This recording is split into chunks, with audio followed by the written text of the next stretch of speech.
ಬೆಲೆ ಏರಿಕೆಯ ಬೇಗೆಯಲ್ಲಿ ಬೇಯ್ತಾ ಇರುವಂತಹ ಜನರಿಗೆ ಮತ್ತೊಂದು ಶಾಕ್ ಅನ್ನು ಕೊಡಲಿಕ್ಕೆ ರಾಜ್ಯ ಸರ್ಕಾರ ನಿರ್ಧರಿಸಿದಂತೆ ಕಾಣಿಸ್ತಾ ಇದೆ. ಈಗಾಗಲೇ ಬಸ್ ಟಿಕೆಟ್ ದರ ಏರಿಕೆ ಆಯಿತು, ಮೆಟ್ರೋ ಟಿಕೆಟ್ ದರ ಏರಿಕೆ ಆಯಿತು. ಈಗ ಹಾಲಿನ ದರ ಏರಿಕೆಯ ಪ್ರಸ್ತಾವನೆಯನ್ನು ಕೆಎಂಎಫ್ ರಾಜ್ಯ ಸರ್ಕಾರಕ್ಕೆ ಸಲ್ಲಿಕೆ ಮಾಡಿದೆ. ಇದೇ ವಿಚಾರ ಹೋಟೆಲ್ ಮಾಲೀಕರ ಸಂಘದ ಆಕ್ರೋಶಕ್ಕೂ ಕೂಡ ಕಾರಣವಾಗಿದೆ. ಬನ್ನಿ ಕುರಿತಂತೆ ಒಂದು ವರದಿ ಇದೆ, ನೋಡ್ಕೊಂಡು ಬರೋಣ. ನಂದಿನಿ ಹಾಲಿನ ದರ ಏರಿಕೆ ಫಿಕ್ಸ್. ಹಾಲಿನ ದರ ಏರಿಕೆ ಮಾಡದಂತೆ ವಿರೋಧ. ಹೋಟೆಲ್ ಮಾಲೀಕರ ಸಂಘದಿಂದ ಕೆಎಂಎಫ್ಗೆ ಪತ್ರ. ಇದು ಕಾಶ್ಲಿ ದುನಿಯಾ.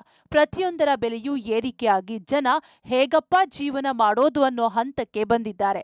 ಈಗ ಹಾಲಿನ ದರ ಕೂಡ ಏರಿಕೆ ಮಾಡುವಂತೆ ಕೆಎಂಎಫ್ ಸರ್ಕಾರಕ್ಕೆ ಪ್ರಸ್ತಾವನೆ ಸಲ್ಲಿಕೆ ಮಾಡಿ ಸರ್ಕಾರದಿಂದ ಗ್ರೀನ್ ಸಿಗ್ನಲ್ಗಾಗಿ ಕಾಯ್ತಿದೆ. ಅಧಿವೇಶನದ ಬಳಿಕ ಸರ್ಕಾರ ಹಾಲಿನ ದರದ ಏರಿಕೆಗೆ ಗ್ರೀನ್ ಸಿಗ್ನಲ್ ನೀಡುವ ಸಾಧ್ಯತೆ ಇದೆ.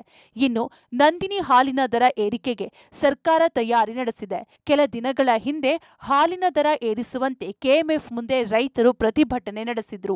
ಜೊತೆಗೆ ಹಾಲು ಒಕ್ಕೂಟಗಳಿಂದ ನಂದಿನಿ ಹಾಲಿನ ದರ ಏರಿಸುವಂತೆ ಒತ್ತಡ ಇದ್ದು, ದರ ಏರಿಕೆ ಬಗ್ಗೆ ಸಿಎಂ ಜೊತೆ ಕೆಎಂಎಫ್ ಅಧ್ಯಕ್ಷ ಭೀಮನಾಯಕ್ ಮಾತುಕತೆ ನಡೆಸಿದ್ದಾರೆ. ಹಾಲಿನ ದರ ಏರಿಕೆ ಮಾಡಬಾರದು ಎಂದು ಹೋಟೆಲ್ ಮಾಲೀಕರ ಸಂಘ ಈಗ ಕೆಎಂಎಫ್ ಎಂಡಿ ಭೀಮನಾಯಕ್ಗೆ ಮನವಿ ಮಾಡಿದ್ದಾರೆ.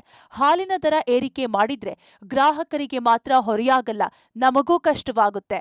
ಹಾಲಿನ ದರ ಏರಿಕೆ ಮಾಡಿದ್ರೆ ಬರೀ ಕಾಫಿ ಟೀ ಮಾತ್ರವಲ್ಲ, ಹಾಲಿನ ಉತ್ಪನ್ನಗಳ ಎಲ್ಲಾ ತಿಂಡಿ ತಿನಿಸುಗಳ ಬೆಲೆ ಏರಿಕೆ ಮಾಡಬೇಕಾಗುತ್ತೆ.